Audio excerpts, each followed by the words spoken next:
Bueno, a ver, vamos arrancando entonces. Primer microtaller en vivo de la cuarta edición, año 2022. Hoy nos acompaña la gente de la Facultad de Ingeniería Química, la doctora Paola Cuaino, el magíster Juan Pablo Sánchez, que nos van a hablar de la química en 5D, escapando de la pantalla. Les agradecemos que se hayan sumado. Si bien la oferta de microtalleres en vivo comenzó como una manera de acercarnos y de capacitar a los docentes de la UNL durante lo que fue el periodo de pandemia, nos parece una opción muy valedera continuarlos ahora con la vuelta a la presencialidad y seguir manteniendo estos espacios de encuentro y de preguntas y de intercambios entre colegas. Así que bueno, muy agradecidos de parte de todo el equipo del Centro de Educación y Tecnologías, a Paola y a Juan Pablo que se han sumado. Y bueno, los dejo comenzar.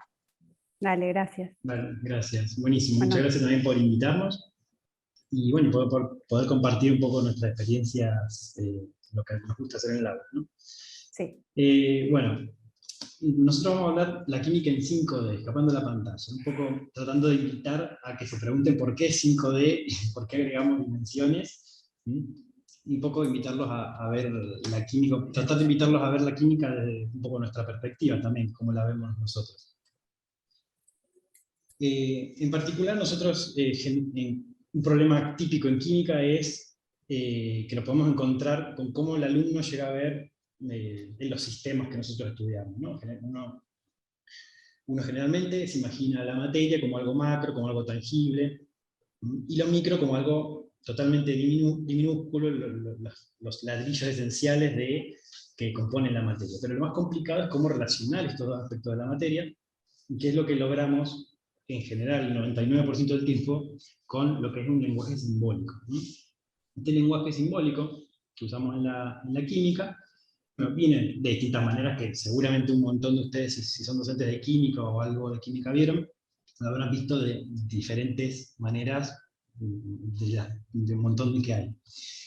Podemos encontrarnos como ecuaciones químicas, que típicas reacciones que pueden encontrar en todos los libros de texto, que es el lenguaje básico de la química también, modelos atómicos, dibujos esquemáticos, estructuras de Lewis, que ahora va a haber un par de dibujitos. La misma tabla periódica en sí es una forma de agrupar todos estos símbolos que representan la forma en que se ordena la materia, de una forma esquemática y que pueda ser entendible. Bueno, también tenemos estos otros tipos de estructuras que les podría mostrar, ya más esquemática o más tratando de imitar cómo se comporta microscópicamente la materia, ¿no?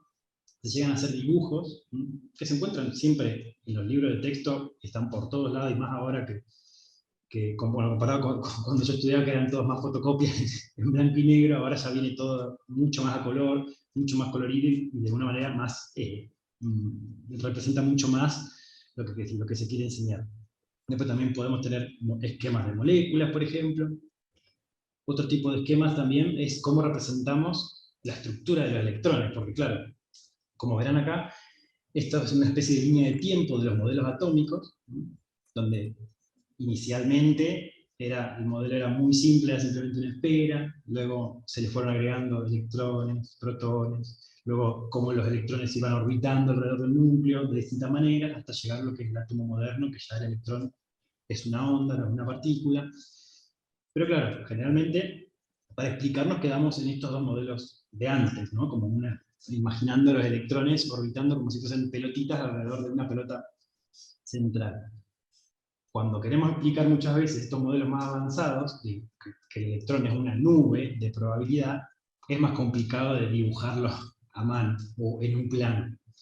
En muchos libros, bueno, todos los que sabrán por ahí, todo lo que es el tema de orbitales o orbitales moleculares, bueno, se suele dibujar en 2 dimensiones y involucra cierto esfuerzo del alumno tratar de imaginarse eso está perpendicular a esto, y cuando agregamos una tercera dimensión empieza todo a complicarse porque tiene que agarrar la mano, hacer los 3 ejes coordenados, es un poco a veces un esfuerzo del alumno que salirse de la página del libro no resulta sencillo por ahí por las primeras veces. Y también, obviamente, también en la química usamos dibujos que parecen jeroglíficos, pero todo esto que está acá, por ejemplo, son esquemas de diferentes moléculas. Pero todo esto se traduce a estructuras que nos sirven después para entender cómo se pueden comportar, cómo poder relacionar la estructura de una molécula con sus propiedades, que eso es prácticamente esencial para que el químico debería saber, y entender un poco cómo se comportan distintos sistemas, por ejemplo el ADN, que por ahí muchos sabrán de la escuela, que bueno, el tema, cómo se forma una doble hélice, y eso evidentemente es muchísimo más complejo en la profundidad, pero se suele esquematizar simplemente una doble hélice y ya. Entonces fíjense la variedad de, solamente de representaciones que se usan para tratar de explicar propiedades micro de la química que después vamos a traer a propiedades de una manera tangible, ¿sí? Y todo esto solo en papel. Pero también tenemos, por ejemplo, videos. Los videos típicos que podemos encontrar en YouTube, que son videos estáticos, que en este caso es de orbitales atómicos, que son esto que les contaba hace un ratito, de nube, de probabilidad, de dónde pueden estar los electrones, y simplemente es, en este caso particular, es un video donde va incorporando los distintos orbitales, ¿sí?, de los átomos.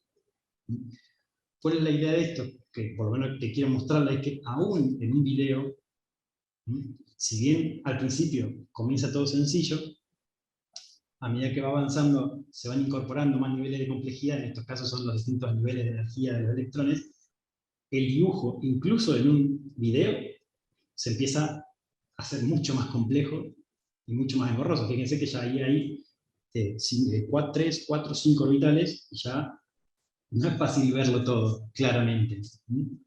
Voy a adelantarlo un poco el video porque básicamente sigue incorporando más orbitales, fíjense, son los mismos de distintos niveles.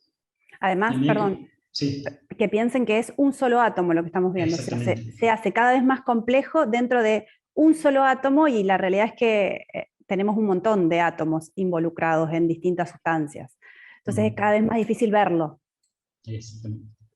Exactamente, totalmente, porque además es tratar de transmitirle al alumno, porque muchas veces les mostramos un orbital, por ejemplo, este que acaba de llegar, por ejemplo, les mostramos uno, pero claro, tienen que saber que estamos mostrando uno, pero están todos. Entonces esa cuestión de tratar de simplificarle la vida del estudiante, pero al mismo tiempo que no olviden que hay una complejidad, que está todo dándose al mismo tiempo. Fíjense que sumado todo, como la complejidad del dibujo, ya incluso en un video, que trata de ser didáctico, que lo es, pero puede mejorarse.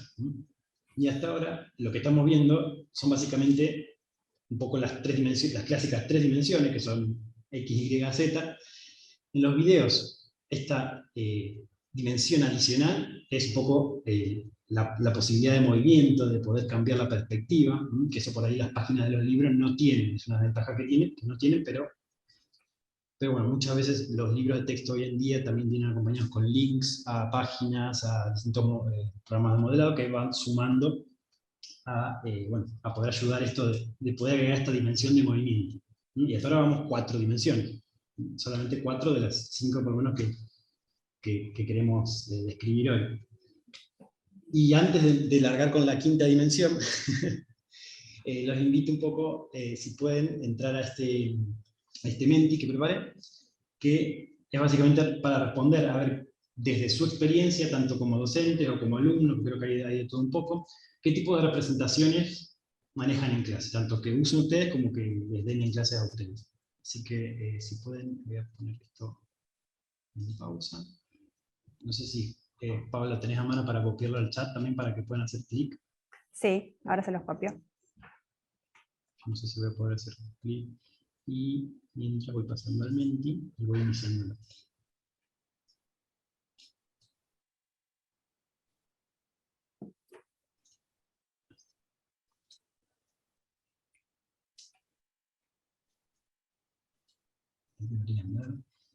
Dígame si pueden entrar o si tienen algún problema. No, pásamelo otra vez a mí. Dale. Si no copian, bueno, lo puedo copiar acá, me parece. Acá arriba. Ahí lo paso por el chat. ¿Lo pasaste? Ah, está. Ahí vamos. Está. Ahí está. Sí, si no tienen el numerito allá arriba, si entran a menti.com. Pero con el link es más fácil, creo. La idea es que quiero más o menos saber qué tipo de recursos por ahí, de representaciones utilizan, sobre todo en clases de química. En las clases de química, claro. Si es que, incluso pertenecen a clases de química. Claro, sí, sí. Si es que pertenecen a la clase de química, si por ahí pertenecen a otro tipo de disciplina, pueden incorporar otro tipo de representaciones que se parezcan en cuestión de movimiento o imágenes.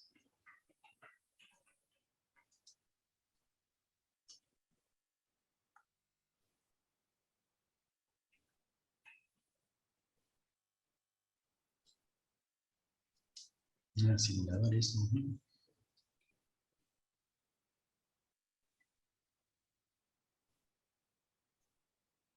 Ya, vamos a poner simuladores, modelos de plástico, los clásicos. En química se usan mucho, por ahí son caros, pero está. Realidad aumentada, buenísimo. PowerPoint.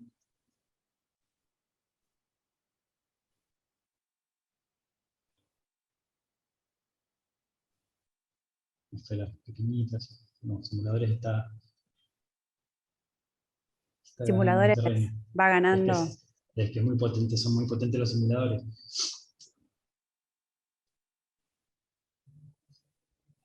Realidad aumentada, hoy en día también vienen muchas apps que permiten incorporar, incorporar información a lo que ya se viene viendo y poder tratar de ver un poco la tridimensionalidad de lo que estamos estudiando. Respecto a simuladores, es algo muy interesante porque hay, seguramente conocerán varios docentes que, están los simuladores de PET. De PET, sí, yo creo que esos son los más conocidos. Que son los más conocidos, que es como que uno siempre, por lo menos, conozco siempre que hay que acudir a algún simulador, ahí hay de todos los temas. ¿Los conocen? Por ahí podrían claro, por sí. chat decirnos por si chat conocen decir, esos simuladores. Exactamente, los simuladores de PET, PHET, que ya están en español, incluso se deben usar un montón porque los han traducido, que son herramientas muy potentes, sí. Pero de vuelta, siguen siendo herramientas que sirven para casos concretos, digamos. Que lo ideal sería uno poder armar su propio simulador para su propia situación de aula. Pero evidentemente no es lo más claro, sencillo. con eso uno está condicionado a lo que el simulador ofrece, que a veces es limitado. Y ahí alguien dice para física, que es cierto, en física creo que tienen más cosas para física que para química, por ejemplo. Ahí está, pero limitadas, exacto. Sí, para física, lo que nos pasa en química, que por ahí, claro, los simuladores se restringen a armar ciertas moléculas, y en cambio en física pueden, qué sé yo, como tirar piedras o mover autos, como que tenés muchas más variables que podés variar en un continuo, que te da mucho más juego a armar como experiencias reales. En general, por lo menos desde la experiencia de química general, como que ese tipo de simulaciones se quedan titulación más que nada, y el resto de simulaciones son más del lado de modelado por ahí, que es lo que les vamos a mostrar un poco acá. Pero bueno. Exacto. No tan clásico, sino decir, nos metemos más a cómo podemos mostrar las moléculas o los distintos compuestos, para hablar más en general, en distintas dimensiones, como para que los chicos puedan tener esa perspectiva, ¿no? Exactamente. Entonces, acá viene un poco que también salió del tema de simuladores, también sale un poco la quinta dimensión, que es un poco la interacción, la dimensión de interacción con el modelo.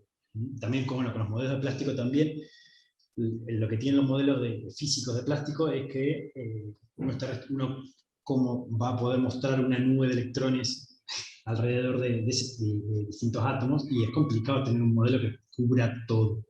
Siempre queda los modelos físicos, digamos, de físicos de material. Modelos moleculares. Modelos moleculares, por ejemplo, quedan, si bien son muy útiles y a los chicos les sirve un montón, pero quedan como que rígidos a cierto tipo de geometrías, cierto tipo de estructuras, y ahí la potencialidad de usar programas de modelado amplía el abanico mucho más, y la versatilidad que uno puede en clase darle una cantidad de herramientas al alumno mucho más potente.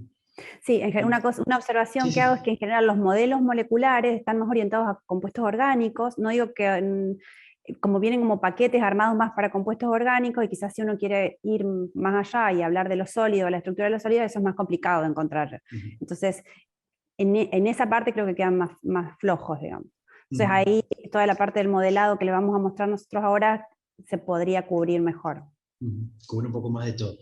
Entonces, a partir de ahora, para mostrar este quinto nivel de interacción con el modelo, vamos a ir mostrándole un poco de herramientas desde lo más sencillo hasta lo más complejo, pero al mismo tiempo es un costo-beneficio. Más complejo, pero al mismo tiempo se logran cuestiones de representación mucho más ricas. Sí, muy potentes para interpretar también, porque te permiten Sí, exactamente. resultados. Exactamente. Entonces, para empezar lo más básico, vamos a ver orbitales atómicos, que era lo que veíamos en el video del principio. Entonces, para esto, vamos a pasar a la ventanita. Acá está el link, que se llama, ahora lo van a ver cuando les muestre la... Es una página sencillísima, que es de una universidad, pero la ventaja tiene, bueno, por lo menos a mí me gusta usar cosas que sean en línea y que no requieran ninguna instalación previa, por lo menos porque una cosa que veíamos siempre con los chicos es la dificultad o sea, sobre todo porque nosotros trabajamos en química general para los ingresantes, para experimentos ingresantes, y a veces, y este año, por ejemplo, el ingreso tenía. Y la cuestión de manejar programas, muchas veces hay algunos que ya lo traen totalmente aprendido y otros que no lo manejan. no lo manejan. Entonces, muchas veces traerles paquetes ya cerrados que solamente tengan que entrar a un link, elegir algunas opciones y que no les requiera una curva de aprendizaje de un programa, ni mucho menos. Entonces, por ahí presentarle este tipo, aunque esté en inglés, que muchas veces este en particular está en inglés, pero muchos alumnos lo pueden traducir con las herramientas que vienen automáticamente en los exploradores, y las traducciones son, bueno, a veces aparatosas, pero la nomenclatura que se usa, fíjense que orbital 1, orbital 2, orbital 3 es igual en inglés y en español, y además nos sirve un poco para intentar sacarle el miedo a los chicos de que el inglés no debería ser una barrera a la hora del trabajo, sobre todo en ciencia, porque van a encontrar en todo tipo de inglés como la lengua universal, por así decirlo. Y en este caso, esto lo que nos permite es, del lado izquierdo van a ver un puntito verde que es un núcleo, en este caso un átomo de cloro, y vamos a poder dibujar 4 orbitales diferentes. Entonces, ¿qué ventaja tenemos con esto? Es que uno puede ir eligiendo, por ejemplo, un orbital 1s, y cuando esto cargue, va a graficar el orbital 1s como una nube. Uno también puede darle que lo grafique con distinto tipo de colores o distinto tipo de textura. ¿Esto para qué sirve? Porque después, si yo grafico, en este caso los que saben por lo menos de química, si grafico el 2s, y el nivel de energía será mayor. Entonces, si quiero ver los dos, puedo ir cambiando los tipos de representación y intentar ver, el 1s es más pequeño. Y también para verlo, porque si se te ponen uno arriba del otro con sólido, no se ve nada. Exactamente. Podemos ir incrementando, por ejemplo, el 3s, y evidentemente si lo ponen sólido, vamos a ponerlo con puntitos y podemos ver cómo los distintos tamaños van cambiando a medida que uno aumenta ese nivel 1s, 2s, 3s, que se corresponden luego con la parte teórica, con número cuántico principal, y con la tabla periódica y otras propiedades que podemos ir. Quizá por ahí muchas veces le cuesta, por lo menos desde nuestra experiencia, interpretar que la idea de 1S, 2S y 3S tiene que ver con el tamaño, ¿no? Entonces, esta es una manera de mostrárselo y que sea bastante visual. Exactamente. Evidentemente, en este caso, los orbitales que se llaman S son esféricos y como que no hay mucha vuelta que darle, ¿no? Pero, justamente, como podemos ir eligiendo otros, podemos elegir, por ejemplo, estos orbitales 2p, vamos a borrar los otros. Pueden girarlos y verlos a los orbitales p como a ellos se les antoje, si quieren ir viéndolo, e ir incorporándole, fíjense que en este caso dice px, pi y pz, entonces uno puede ir incorporándole los otros con distintos colores, o incluso cambiándole el tipo de... A ver si está acá. El tipo de superficie, y con el Z también. Fíjese que a medida que, como pasaba en el video, a medida que voy incorporando se va complicando el dibujo, pero al mismo tiempo lo puedo customizar para que, bueno, que el alumno, al ir eligiendo un poco las opciones y tratando de identificar cada una de las partes, pueda no le quede todo en materia, todo junto. Lo mismo puede pasar con, evidentemente, si me pongo a dibujar orbitales mucho más complejos, como estos que están acá, son mucho más grandes, y si los grafico juntos ya me queda lo mismo. Perdón, era por acá. Ya los queda D, lo mismo. Sí, puse un D, vamos a poner otro D. Ahí está. Fíjense que, evidentemente, todo junto queda un matete que ni ellos van a entender cómo está todo junto, pero al ir construyéndolo paso a paso pueden, y al construyéndolo ellos paso a paso, de alguna manera pueden estar dándose cuenta de qué le están agregando a su sistema, para que no les aparezca ya el video entero y toda la imagen junta. Bien, esta es como la herramienta de las más sencillas dentro de todo para ver orbitales y que puedan moverse ellos. En este caso también voy a aprovechar y mostrarles, por lo menos este es uno de los orbitales, que también pueden moverlo y ir viendo, explorar las distintas formas que pueden llegar a tener estos orbitales. Sí. Creo que vos lo dijiste, pero por las dudas, esto nosotros lo estamos dando, a estas herramientas lo usamos en química general. O sea, esto lo estamos usando para explicar ese tipo de, bueno, orbitales atómicos, como dijo Juan Pablo. Pero para que se ubique más o menos en qué nivel de la cursada estamos. Exactamente. Otra herramienta que usamos es una galería que es también de otra universidad y también utiliza, bueno, es de vuelta en una página de internet, entonces no requiere instalación previa ni nada. Y fíjense que yo entré a galería, es una galería de moléculas. Nosotros intentamos durante el cursado enseñarle algunos conceptos que en química resultan importantes, que son de simetría. Entonces, cómo la molécula, cómo ciertas moléculas tienen cierta simetría o tienen cierta asimetría, a veces que nos interesa saber cuál es. Y entonces tratar de generarle cierta intuición química ya desde el principio. Y para esto este programa no tienen que ellos modelar nada, sino que elegir dentro de, vamos a poner esto en alfabético, tienen toda una cantidad de moléculas súper complejas y otras súper simples, como puede ser, si vamos abajo al agua, en inglés de vuelta, tienen lo más simple que una molécula de agua.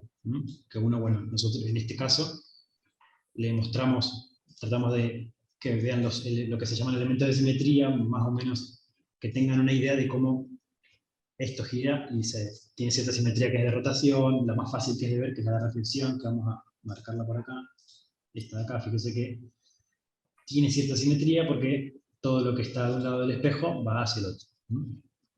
Pero esta es una molécula de lo más sencilla posible. Y a partir de esta cuestión de simetría uno puede determinar, sin saber nada de qué átomo es, sin saber qué es agua, sin saber que tiene oxígeno, sin saber que tiene hidrógeno, saber si va a ser polar o no polar, que es una propiedad que a nosotros nos interesa para después saber si el compuesto va a ser soluble, si va a interactuar con otras moléculas. Entonces es una propiedad que les puede dar cierta intuición a los alumnos.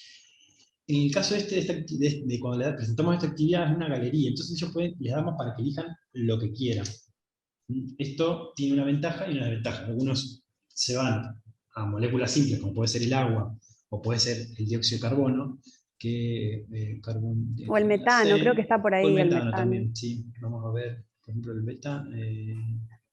¿Habías visto el Nosotros en la carrera después tenemos este tipo de, bueno, damos simetría puntualmente más avanzado en la carrera, entonces nos sirve un montón que ellos a esta altura puedan empezar a identificar cierta simetría y ciertos elementos de simetría en las moléculas. Por eso Juan Pablo les mostraba puntualmente, bueno, el espejo o los ejes.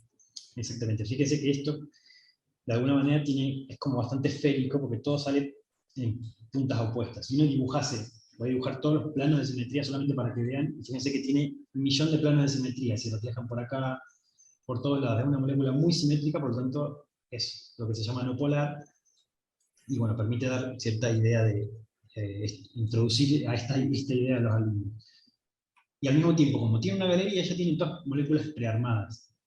Y estas moléculas prearmadas, bueno, algunos alumnos van con moléculas simples y se ponen a trabajar algunos conceptos que les preguntamos para que puntualicen, y algunos, que es por lo menos lo que más trae satisfacción a la hora de leer los trabajos que hacen, es cuando van y eligen, como tienen un montón de compuestos acá, eligen, por decir, vamos a agarrar algunas moléculas como esta, que está bien, no hace falta que se sepan toda la estructura, pero sí que vean cierta geometría dentro de esta molécula, y que esta molécula, que parece complejísima en geometría, tiene un montón de simetría. Incluso es tan simétrica que tiene lo que se llama un punto de inversión, que a ver si lo puedo, a ver si queda bien cuando lo muestro, que es como que todo punto tiene un opuesto a través de ese punto. Incluso, bueno, sí, ahí tiene ejes de rotación, si podemos verlo, vamos a dibujar uno solito, por ejemplo eso. Fíjense que si giro un tercio de vuelta, incluso de verla, creo que si no hay químicos acá o hay gente que no sabe, de verla ya se dan cuenta que hay simetría en algún lugar, ¿no? Que hay algo armonioso en la molécula, y eso lo permite, me parece que con este tipo de programas es mucho más fácil de verlo. No sé, cuando yo estudiaba, o Juan Pablo, no teníamos estas herramientas y era súper complejo poder identificar estas operaciones que ahora tenemos la posibilidad de hacerlo a través de estos medios, ¿no? Exactamente. Entonces muchas veces incluso ha pasado de que no solamente elegían la molécula, escribían todo lo que tenían que describir de la actividad, y a veces elegían una molécula y se ponían a investigar de la molécula y ponían una pequeña introducción de, por ejemplo, una molécula muy conocida que es simétrica, es los fullerenos, que es como una pelota de fútbol, que también tiene una forma también que los invita a pensar en algo cotidiano, y también que tiene una simetría muy potente. Sí, incluso a ver si puedo mostrar acá hay un plano de simetría para que se vea que son los que mejor se ven los planos. Fíjense que si uno ve el espejito ahí, uno podría reflejar todo a través de ese plano y obtiene lo mismo. Entonces, bueno, eso les da pie un poco también al juego y hacerlos que se animen a investigar, que se tiren a la pileta un poco, porque también más allá de que la química a veces, claro, una cuestión que a veces en química general se dan compuestos muy sencillos y después en la realidad los compuestos que se usan son complicadísimos y bueno, les cuesta un montón trabajarlo. Y es como que, bueno, que se animen, introducirlos a que se animen a probar con compuestos más complicados y a partir de ahí, bueno, algunos se animan más, otros menos, pero la idea es que darles lugar a que interactúen con este tipo de moléculas. Bien. Este es como que hasta ahora no construían nada, ellos simplemente tenían una galería y a partir de esa galería ellos van decidiendo qué tipo de compuestos o qué tipo de moléculas van eligiendo para dibujar. Ya un poquito, subiendo un poquito más de nivel, están por ejemplo, este servidor que se llama WebMO, que es un servidor gratuito que uno pone usuario y contraseña que es, no hay problema, puede loguearse. De vuelta, lo doy a los estudiantes porque entran en internet y no tienen que instalar nada. En este caso, bueno, también está en inglés, pero les damos el instructivo para que entren. Fíjense que cuando una vez que llegan hasta este punto, que está acá, tienen como un lienzo donde pueden dibujar sus propias moléculas. Entonces, de vuelta, les damos bueno, que jueguen un poco, también se tienen que animar. Acá ya empieza a aparecer un poco lo que muchas veces aparece como una especie de miedo a probar los programas, porque les damos los programas para que prueben, le erren, vuelvan para atrás, vuelvan a probar, y muchas veces piensan que tienen que hacerlo bien de uno. Claro. Acá se pueden equivocar todo lo que quieran y volver a empezar. Exactamente. Entonces, por ejemplo, acá pueden dibujar un hidrógeno un oxígeno, perdón, con 2 hidrógenos, ¿no? Es lo que estoy haciendo arrastrando, y obtengo una molécula de agua medio feucha que uno con esta interfaz podría optimizarla un poquito y dejarla que quede como corresponde de alguna manera, de acuerdo a, bueno, a los datos termodinámicos y energéticos. Bien, ¿qué potencialidad también tiene esto? Además de dibujar, en este caso dibujé un agua lo más simple, pero nos deja ver ciertos orbitales que son orbitales de Huckel, que son orbitales moleculares que se parecen mucho a lo que uno dibuja cuando dibuja Lewis. Entonces, obviamente acá hay un montón de orbitales, pero si uno puede ir estudiando cómo es cada uno, pero puede ir viendo cómo, por ejemplo, se puede encontrar con, en el caso del agua, que tiene electrones libres, entonces va a encontrar un orbital que no se enlaza a nada, que tiene electrones libres. Eso es un ejemplo de lo que se puede llegar a interpretar con algunos de estos orbitales moleculares. Sí, no sé si vas a decir algo. No, iba a decir eso, que por ahí muchas veces cuando uno enseña el agua y les explica orbitales moleculares, y les cuenta que aparecen los orbitales sigma, bueno, los orbitales de enlace, de antienlace, o los de los no enlace, quizás asociar la forma de esos orbitales, cuando uno los ve en el libro, uno ve los dibujitos más, y con esto es más fácil ir mostrándole cuáles son esos orbitales, la forma que tienen, por qué tienen cierta forma. Entonces nosotros esa herramienta la usamos un montón. Exactamente. En el caso del agua, por ahí, muchas veces los orbitales moleculares se complejizan un poco más, pero para moléculas de 2 átomos sale prácticamente de libro, ¿no? Porque si uno va viendo los orbitales cómo se van enlazando, puede ir mostrándole, a medida que va subiendo de energía, los distintos orbitales, por ejemplo, estos clásicos, los que sabrán de química, los orbitales pi, que se enlazaron 2p, y luego estaría el perpendicular al otro. Entonces, ellos con esto pueden ir tratando de moverse, viendo que hay, fíjense que el orbital 3 y el orbital 4, que son de la misma forma, pero están a 90 grados, tienen la misma energía. Que eso, si uno lo vio con orbitales moleculares, pudo haber dicho, bueno, fíjense que los orbitales pi, tienen la misma energía. Además de ver orbitales, esta herramienta, por ejemplo, tiene, si vamos de vuelta al agua, que de hecho también pueden buscar en moléculas por nombre, tiene que ser en inglés, pero bueno, si ponemos el agua, debería aparecer ahí el agua. Y además de orbitales, se puede ver lo que se llama, si vamos abajo acá en propiedades, hace un pequeño cálculo de, que es interesante, el potencial electrostático. Que esto muchas veces son dibujos que se ven en libros y que indican dónde está más concentrada la carga en la molécula, ¿no?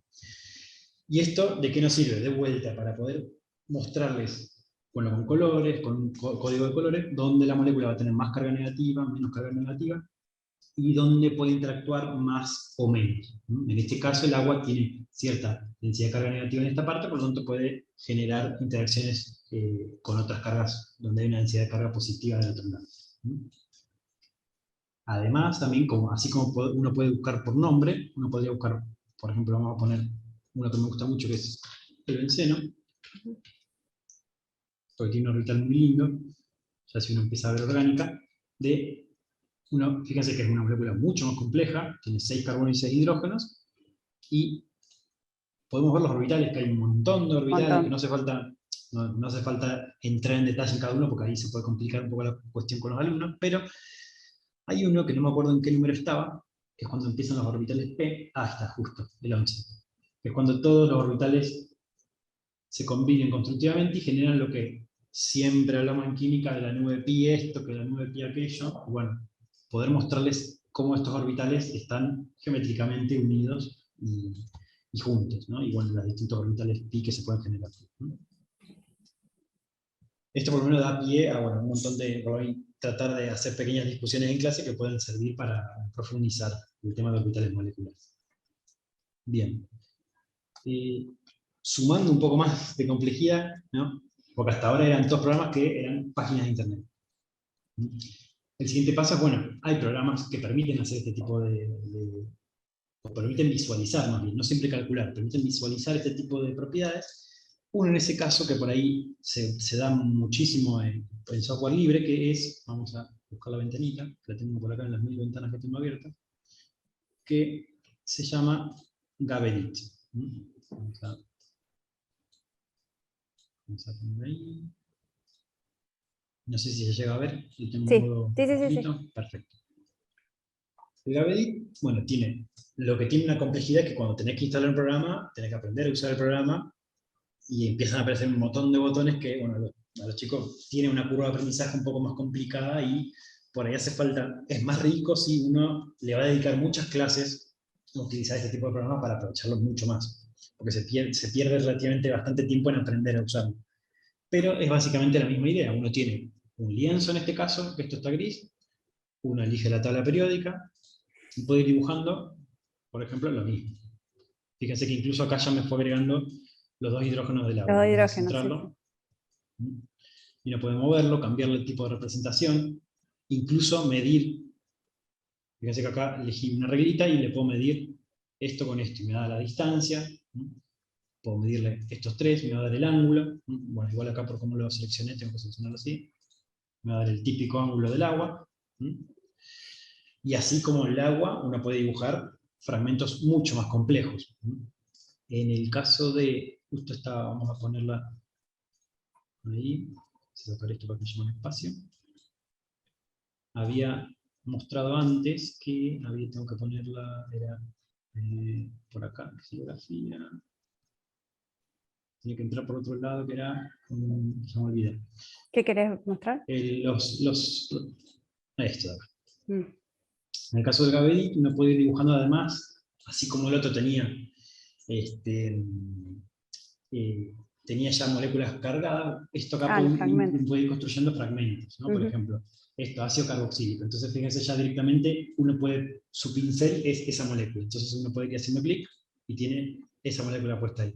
Uno le puede ir agregando más... Pero uno puede armarla, es un rompecabezas. Exactamente, uno puede ir armando. Por ejemplo, nitrilo. Esto, el verde es donde lo va a poner, entonces, y el rojo es el que se iría a borrar. Si yo lo agrego acá, por ejemplo, que no, sería una media burrada, pero bueno, para ir mostrándole el dibujito solamente, se puede ir extendiendo todo por donde quiera. Solo para, solo por ejemplo. Porque... Solo por ejemplo, claro. Y así como uno puede armar moléculas, uno puede armar otro tipo de estructuras mucho más complejas. Además, este tipo de programas, si uno puede, bueno, nosotros porque nos dedicamos también al cálculo computacional de química computacional, entonces tenemos resultados y podemos utilizar pequeños cálculos como para mostrarles cosas como pueden ser las vibraciones moleculares que existen.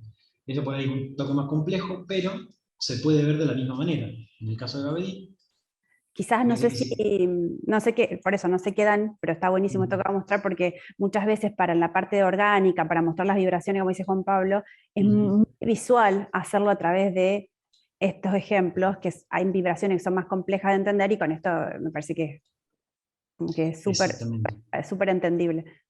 Exactamente. Vamos a ver acá. Vamos a elegir el agua, que es lo más clásico, y vamos a acercarlo un poquito. Ahí está. Es el agua, el mismo agua que teníamos antes, y tiene 3 frecuencias. Bueno, eso tiene que ver, por ahí los que si saben un poquito más de química, tema de la cuestión de cómo cada coordenada se corresponde con alguna vibración y se agrupan lo que son los modos normales de vibración, y esos son los que se ven acá. Pero incluso los puede mostrar en movimiento, que por lo menos en química, en los niveles avanzados, se habla de, bueno, lo que es espectroscopía de infrarrojo, que se estudian, se ven estos tipos de vibraciones, y se le asigna nombre, ¿no? Que en este caso esto se le llama bending, que es justamente bending por doblarse, porque es como que el ángulo cambia. Sí, una deformación. Una deformación, exactamente. Luego tiene lo que son stretching, que se estira. Que siempre hay tanto simétricos como asimétricos, uno para el otro. Entonces esto, bueno, perdón, pero esto que en general aparece en tablas, para otra vez los que saben un poco más de química por ahí de este tipo de cosas, aparecen en tablas y aparecen como deformaciones o como estiramientos. Bueno, es mucho más simple mostrarlo así y que puedan asociar un estiramiento asimétrico y un estiramiento simétrico si están viendo además cómo es ese estiramiento. Exactamente. Además, bueno, esto fue hecho un cálculo previo, pero un cálculo muy simple que tardó segundos, que no lo hicimos acá por cuestiones que es otro nivel de complejidad, pero incluso fíjense que tenemos, acá dice IR Intensity, y Raman Intensity, o sea que si uno ve espectroscopía puede incluso, vamos a ver en herramientas, dibujar el espectro de IR. Y uno tiene, con cálculos muy rudimentarios, pero no hace falta ir a una precisión muy tremenda, pero puede tener lo que son un espectro IR. El caso particular, que justamente veíamos el otro día, era, voy a cargar el del carbonilo, el que tiene un carbonilo, que era el metanónico. Por lo menos siempre tenemos en lo que es química orgánica, este grupo, este carbono, unido con un doble enlace en oxígeno, los orgánicos hacen espectroscopía y hay una señal que siempre les da en 1600, que se corresponde con el estiramiento de este enlace. Fíjense que si hago clic acá y le doy a play, es esa señal. Se mueve toda la molécula, pero es esta señal, exactamente. Lo que, obviamente uno espera que se mueva toda la molécula, pero el movimiento más importante es justamente ese que se ve, ese estiramiento entre el carbono y el oxígeno. Es típico de esos compuestos y, bueno, esta es una manera también de mostrar que sale además 1600 más o menos algún error, bien típico de todos los orgánicos. Y de vuelta, uno puede dibujar, pedir que dibuje el espectro y tener una especie de simulación rudimentaria de vuelta, porque esto es simulación. A la hora de la verdad hay otros factores que van a mover estos picos para un lado, para el otro, subirlo, bajarlo. Hay un montón de factores que afectan y que hay que tener en cuenta, evidentemente, pero bueno, como herramienta una didáctica, herramienta, es muy potente porque muy poderoso. por un lado, de dónde vienen los espectros y por el otro lado, cómo sacamos los espectros. Todo converge el dato, ¿no? Por así decirlo. Pero de vuelta, este es otro programa que requiere instalación y requiere de, además de ser docente, o sí, tener el docente preparado el archivo para poder mostrarle estos resultados y que exploren en todas las propiedades que se puedan llegar a ver. Bien, esto voy a cierro. En realidad hay mucha información porque tienen toda la información microscópica, es decir, bueno, cómo es la molécula, cómo está armada estructuralmente, y de ahí cómo son las vibraciones y cómo es el espectro. O sea, muy poderosa la herramienta para poder entender este tipo de cosas. Exactamente, sí, sí. Porque fíjense que esto que se ve acá, que es lo que se llama un espectro IR, simplemente es como lo que podemos ver de la molécula, es como que la parte, por así decir, macro, porque es lo que recibimos de información en nuestro mundo. Nosotros lo interpretamos como palitos y bolitas que se mueven, y la interpretación que le damos, y bueno, evidentemente matemáticamente se condice todo. Bien, y siguiendo en esta escalera de complejidad, que obviamente, fíjense que en más complejidad, mucho más rico por ahí lo que podemos llegar a hacer, lo que podemos llegar a mostrar, es lo que encontramos otro tipo de programas, como puede ser, vamos a cambiar de ventanita, vamos a dejarlo ordenadito esto, dame un segundito, ahí está.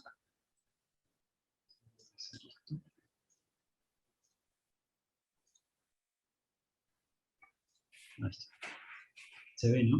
Sí, Ahora, se ve. Bueno, este este programa, sí es más complejo. este es un toque más complejo, pero fíjense, esta ventana que tengo acá tiene los tres ejes para mostrar lo espacial, digamos, y uno carga moléculas acá y les da distintos tipos de representación. Pero si uno, por ejemplo, previamente hizo el cálculo o modeló, por ejemplo, una reacción química, como puede ser en orgánica, muchas veces se puede ver las reacciones que son SN2, vamos a buscar de SN2, era acá.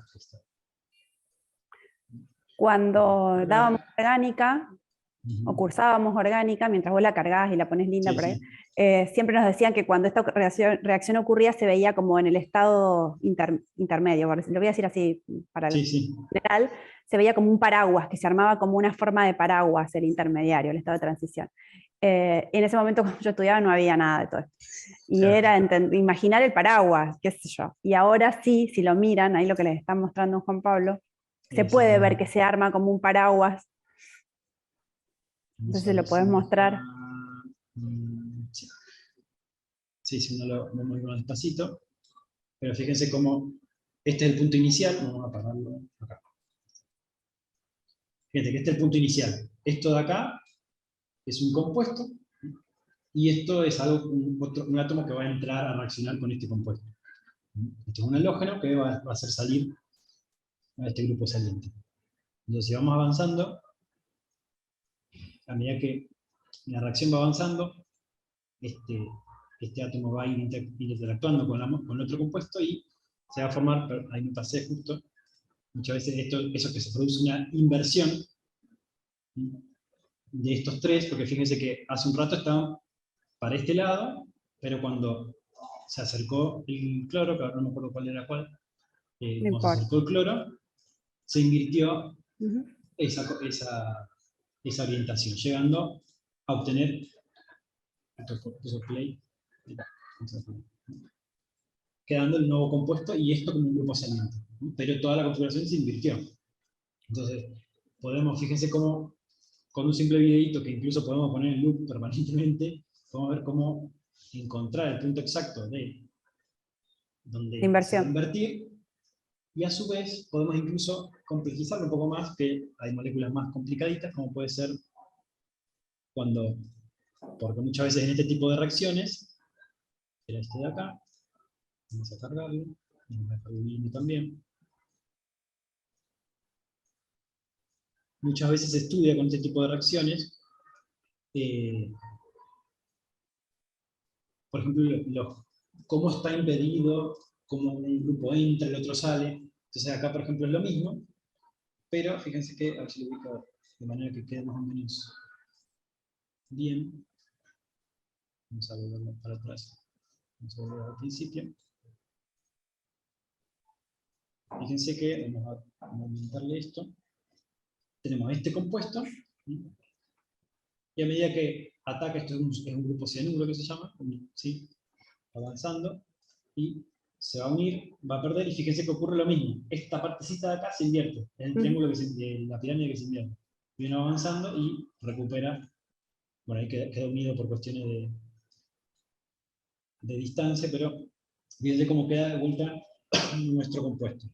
Uno podría incluso modelar grupos más grandes, por ejemplo acá hay solamente un metilo que se llama, ampliarlo mucho más, cuestiones mucho más grandes, entonces ver cómo el grupo que está entrando, que es este de acá, el azul y verdecito y turquesita, si uno pusiera grupos mucho más voluminosos, podría ver, ok, le cuesta más entrar, tiene que estar más de costadito, y estas cosas muchas veces en los libros se menciona, que se le dice impedimento estérico, y uno tiene que andar dando vueltas a ver cómo explicarlo, ¿Cómo o explica? con modelos geométricos. Y muchas veces con este tipo de modelos, si uno tiene ya el modelado armado, puede dejarlo puesto y que exploren y que vean y que se den cuenta que no le queda a compuestos que son muy poco reactivos, que le cuesta, para que entre un reactivo, tiene que entrar por un lado muy preciso, y es como que la reacción cuesta más. Este tipo al manipular estos modelos es como que les facilitamos esta parte de la interpretación que muchas veces queda en la palabra y queda en, esto es más grande, esto es más chico, más voluminoso, entra mejor, entra peor. Pero de vuelta, está el nivel de complejidad que hay que tenerlo preparado previamente. Además, no solamente para reacciones así orgánicas en este caso, sino que, por ejemplo, vamos a ver el de la solvatación del cloruro de sodio. Fíjense, algo tan simple como solvatación de cloruro de sodio, o sea, sal en agua. Fíjense, bueno, ahí está cargando todo el sistema, que es bastante grande, y esto simplemente es como si hubiéramos agarrado un vasito con sal, hubiéramos agarrado un cubito microscópico, y todo lo que ven en rojo y blanco son las moléculas de agua, y dirán, ¿dónde está la sal? Bueno, vamos a ponerlo con la representación que corresponde, para que se vea todo. No cambió. Vamos a agregarle esto acá. Fíjense que si lo ven, ahí cuando Juanpi lo arregla, si miran pueden ver el agua, las moléculas de agua, y los iones y los sodio iones. y cloro. Exactamente. E incluso si uno se acerca, por ejemplo, vamos a acercarnos a un ion cloro, por acá, a ver si lo puedo ver.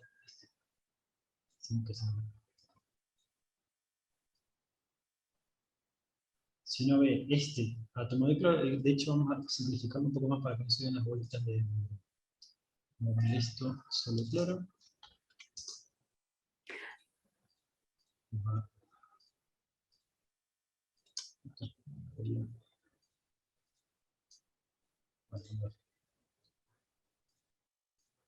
a poner esto. Quiero mostrarles que quede solo el cloro.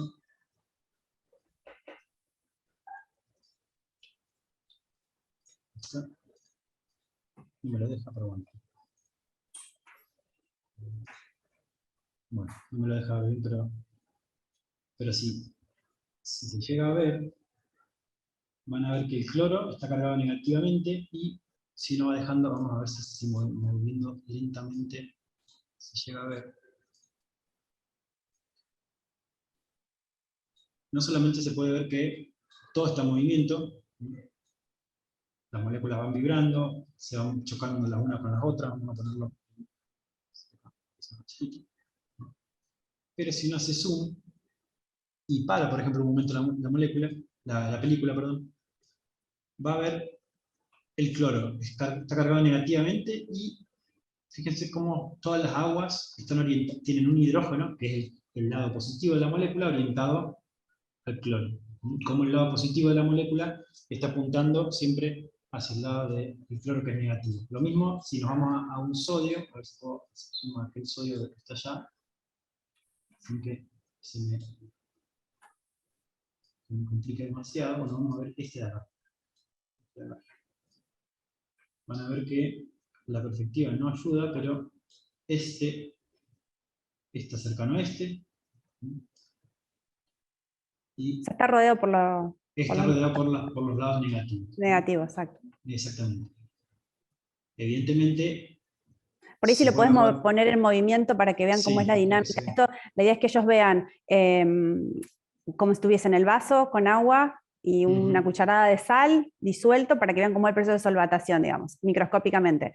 Y cuando se va haciendo esta dinámica, vean el movimiento que hay en las moléculas para que sí tengan asociado que todo está en movimiento. Entonces se ven las moléculas de agua vibrando, rotando, demás, y además solvatando los iones, tanto de cloro como de sodio.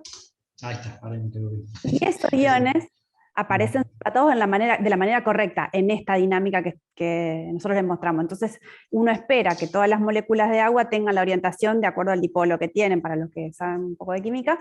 Entonces ellos pueden identificar y pueden hacer zoom y ver justamente cómo es el proceso de solvatación. Entonces, exactamente. Uno podría incluso, bueno, es muy potente para representar este programa, pero hay que siempre estar preparado. En el caso, bueno, fíjense que incluso a mí, que más o menos lo uso, siempre me olvido de algunas formas de cómo representar. Acá llegué por fin a lo que quería, que era que las aguas no se vean mucho para poder ver bien los cloros y los sodios que están dando vuelta en el agua. A su vez, uno podría, por ejemplo, si quisiera, que eso es un potencialidad de este programa, que dibuje solamente las aguas que están muy cerquita del cloro. Entonces, como hacer zoom, para que no haga tanto ruido todo este cubo gigante, solamente dibujar los que están cerca del cloro. Entonces, de esta manera uno puede ver solamente esas moléculas que están cerca del cloro en este caso, y cómo están solvatando, y mostrar, bueno, el proceso de solvatación. De vuelta, es cuestión de tener siempre preparado según, bueno, los objetivos que uno tenga, y exactamente, tener listos los archivos para esto. A su vez, bueno, así como está el proceso de solvatación, este programa que se llama BMD tiene un montón de tutoriales que son de procesos que son algunos más didácticos, otros más interesantes, otros más coloridos, otros menos coloridos, pero hay algunos, por ejemplo, que es vamos a mostrarles del fulereno, que era como el que mostré hoy más temprano. Ahí lo acaba de cargar, vamos a cargar. Uno también puede guardar configuraciones para que ya le quede todo armado.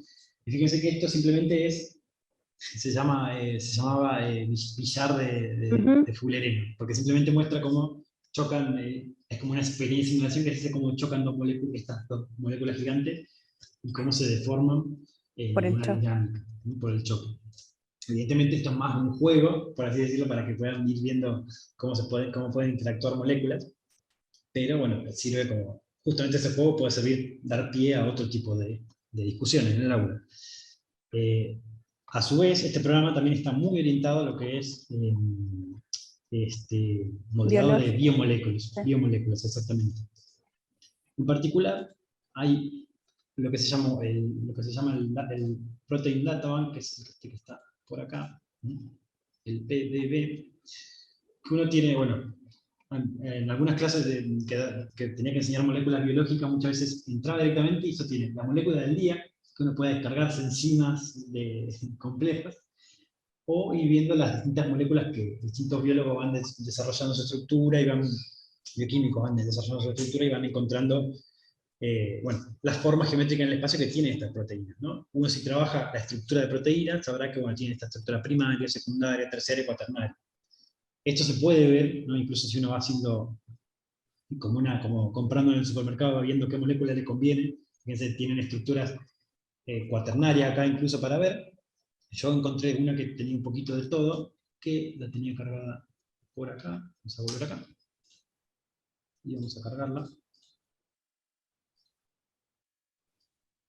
Todo esto, como generalmente todo lo científico, es de libre acceso y totalmente público. En este caso es una, posiblemente enzima, discúlpenme las medias, pero bueno, es posiblemente una enzima que esté tratando de romper lo que es un ADN. Puede ver un poco la hebra de ADN y todas las macromoléculas que son estos polipéptidos que están interactuando y, bueno, estarían rompiendo este ADN. Uno, cuando descarga esta molécula, evidentemente tiene todo links a bibliografías tremendamente específicas que uno puede meterse ahí y es todo un mundo. Obviamente hay millones de moléculas biológicas para ver, pero fíjense que este tipo de representación por ahí, si bien se ve lindo, puede mejorarse. ¿Por qué? hay tipos de representaciones que son las que se ven en los libros, que por ejemplo son las por cinta, que me la seleccionó, ahí está, por cinta. A lo mejor esta se ve un poquito más limpia, esta se ve más limpia. O sea, para que Y vean pueden que ver las distintas estructuras. no, que este programa te lo deja, ¿viste? Exactamente, este programa te lo deja, abriendo estos datos de proteína, te permite leer, fíjense, la subestructura de las proteínas, cómo tienen los plegamentos, las hélices, se puede ver incluso esquematizado el ADN con todos los pares de bases, cómo van apareciendo. También, bueno, incluso puede verse, en este caso de cartoon, bueno, acá se ve el ADN, pero quiero poner este que no mostraba el ADN, que también muestra de forma esquemática las hélices en forma de tubitos, y lo bueno es que como nos borró el ADN, no lo muestra, no es que lo borró, no lo muestra, nos deja ver el hueco en el que estaría y por dónde entraría. ¿Qué pasa con esto? Y bueno, uno sí puede incluso dar moléculas a los estudiantes y decir, bueno, muchas veces la zona del sitio activo, cuando uno ve el tema de enzimas, puede llegar a ver, bueno, el sitio activo es evidentemente un sitio donde va a haber reactivos especiales, partes especiales de moléculas que pueden interactuar con, bueno, el sustrato y dar el producto necesario. En este caso, la forma se puede ver bastante evidente el hueco que puede, por donde entraría en este caso la doble hélice del ADN. Así hay millones, como pueden ver, si incluso ustedes entran en esta página de Protein Data Bank, pueden entrar a cualquiera, entrar cualquier molécula, vamos a ver, por ejemplo, cualquiera al azar que agarro, y tiene millones de propiedades súper específicas, quién lo determinó, de dónde viene en este caso, bueno, hay algunas que son enzimas más específicas de humanos, otras de bacterias, pero hay millones para poder intentar jugar un poco. Y bueno, fíjense de vuelta, como esta última herramienta era muchísimo más potente, por así decirlo, pero también tiene una cuestión de complejidad que muchas veces, si se lo dejamos a los alumnos que lo utilicen solos, y va a tener una curva de aprendizaje bastante elevada que puede consumir un tiempo bastante. Pero una vez que se alcanza a utilizar y si se puede hacer un planeamiento utilizando este programa, bueno, es oro puro. Y bueno, por ahí eso sería un poco todo lo que les queríamos mostrar, que un poco todo lo de modelado que trabajamos en clase, que intentamos mostrar a los alumnos, de todos los niveles, porque muchas veces sí, de todos los niveles. Este tipo de programas más avanzados, por ahí se los damos a alumnos que tenemos en materias optativas o de años más avanzados, que ya más o menos manejan alguna jerga química que, bueno, es más específica y necesaria a veces para modelar. Pero evidentemente con solamente mostrarles o dar los resultados hechos y mostrarles y que jueguen con los modelos y que encuentren dónde están los iones, dónde están las partes de la biomolécula, ya es un montón. Fíjense que esto en un libro no lo puede hacer desgraciadamente un libro. Sí, si tienen alguna pregunta, si quieren saber algo puntual. Yo cuando veía esta presentación que han hecho, que la verdad que realmente muchísimas posibilidades en estos simuladores y demás, me quedé pensando en un cuento que lo recomiendo ver, un cuento infantil, que se llama Un pez es un pez. Este cuento, después lo pueden buscar por internet, en YouTube está el cuento, habla de lo que es el cambio de representación, o sea, cómo uno construye representaciones de acuerdo al entorno próximo, ¿no es cierto? Y realmente yo me quedé pensando en esto que ustedes decían, en la nube pi, no sé qué cosa, o en el paraguas, en el vínculo, entonces posiblemente a Paola o a vos cuando estudiaban esto, vas a saber las representaciones que hacían, construían la representación del paraguas, ¿cierto? O no la construí. De representación, pero un cambio de representación adecuado. Entonces, la verdad que los invito a leer ese cuento porque cuando vean ese cuento, ahí van a entender por qué el cambio de representación se hace respecto al contexto próximo y que de esta manera parece fantástico, de una gran potencialidad para favorecer la comprensión, muy bueno. Gracias. Muchas gracias. En realidad creo que nosotros empezamos a hacer estas cosas, pues trabajamos con esto justamente porque nos costaba entenderlo cuando no teníamos estas herramientas. Entonces uno termina tratando de buscar en algún lugar cómo es que ocurren las reacciones, por ejemplo, o cómo se ubican los átomos en el espacio y demás. Sí, ahí por ahí. Todas estas estrategias que ustedes se dan, ahí la pregunta también tiene que ver con cómo hago cómo muestro lo que estoy intentando explicar. Claro, sí. Para el estudiante, cómo hago para ver lo que quiero comprender, o sea, tengo que comprender algo que no es tan abstracto, que tiene alguna posibilidad de representación, cómo puede ser, ¿no? Sí, exacto. En estudiantes del profesorado de química también, que empezaron sus carreras antes de todo este boom, digamos, de lo que es de la representación en distintas dimensiones, nos decían, qué fácil hubiera sido estudiar química, Sí, yo hubiera podido tener eso, y no la figurita del libro, o tener que dibujarlo yo misma. Ahora es como que se abre otra puerta ahí para sortear esa dificultad, cómo hago, cómo representar las estructuras, cómo explicar. Tal cual. Sí, porque encima hay una cuestión, bueno, lo que es, hay una palabra que dije que es estético, que muchas veces hay un montón de efectos que dependen de la posición, del tamaño, que son muy sutiles, que en el libro, digamos, uno se lo aprende casi de memoria. Dice, esto es así, esto es chiral, y entonces no tiene un montón de cuestiones que se le aprende de memoria, que después las ve y decís, y sí, es otra cosa, o tiene que actuar así, y entonces se entiende, puede ser una manera de entenderlo de otra manera inicial, ya desde el principio, antes de aprenderlo primero de memoria y después aprenderlo de verdad. Sí, aparte hay una dificultad ahí doble con el tema de la representación, porque no es solo la representación de las estructuras que son complejas, que son dinámicas, sino también, digamos, el tamaño, porque son cuestiones microscópicas, entonces, digamos, no lo podemos salvar con una disección como... Claro, no, tal cual. Tal cual. En ese sentido, no podemos. Yo, algo que estaba mirando es el tema de cómo a medida que, bueno, Juan Pablo hablaba de la complejización, digamos, de lo que uno quería mostrar, cómo a medida que se van complejizando los tipos de representación, también se van complejizando las interfaces de los software que ustedes estaban usando. Sí. Y quería consultar, bueno, cómo se manejan con los estudiantes, sin importar del grado que sean, si es posgrado o demás, porque siempre, digamos, es como, ¿qué ayudas piensan para los estudiantes o cómo se manejan?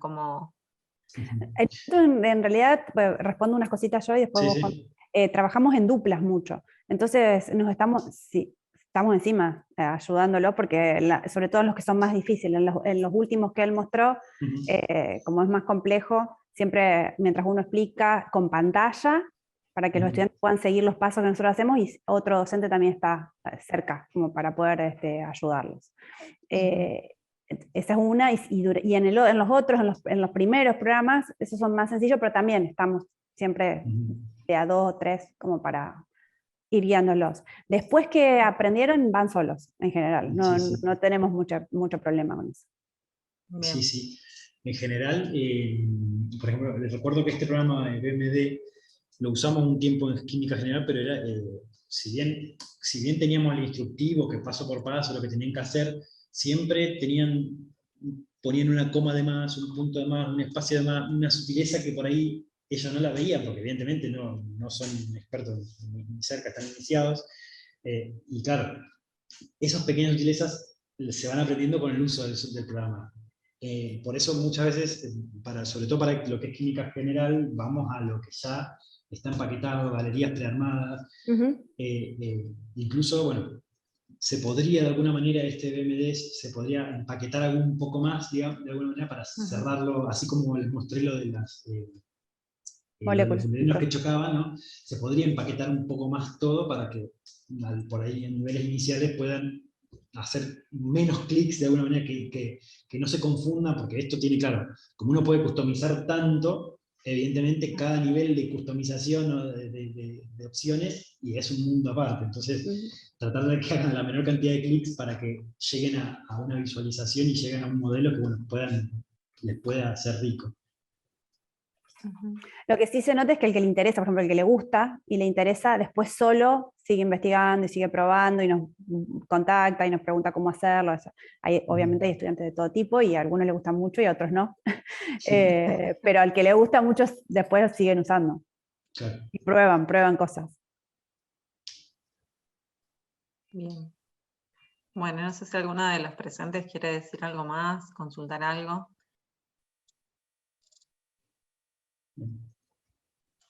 Bueno, bárbaro. Bueno, vamos redondeando el encuentro de hoy. Entonces, gracias por conectarse, el primer taller, así que bueno, estamos probando turno tarde a ver cómo nos va. Sí. Vamos a continuar, yo me paso el aviso parroquial, continuamos la semana que viene, viernes 13 a las 10 de la mañana, un taller sobre H5P, que es una aplicación que a lo mejor varios de ustedes conozcan, que ahora está disponible en las aulas virtuales en Moodle. Y el taller se llama H5P en el aula, diseñar con múltiples lenguajes, va a estar a cargo de 2 licenciadas en diseño de la comunicación, del CEDIT, así que bueno, quedan invitadas a participar, y bueno, después la agenda sigue, así que seguramente habrán visto en portar la nota. Les agradecemos, Juan Pablo, Paola, muchas gracias, en serio. No, gracias a ustedes. Gracias a la invitación. La idea del CEDIT siempre es como dar diversidad un poco a las temáticas que van convocando, por ahí tenemos algunas deudas pendientes con algunas disciplinas y era importante para nosotros empezar a trabajar un poco por este lado de las ciencias más duras. Así que bueno, muchas gracias. Y bueno, hasta luego. Gracias. Hasta luego. Gracias. Gracias. Chao, chao. Nos vemos.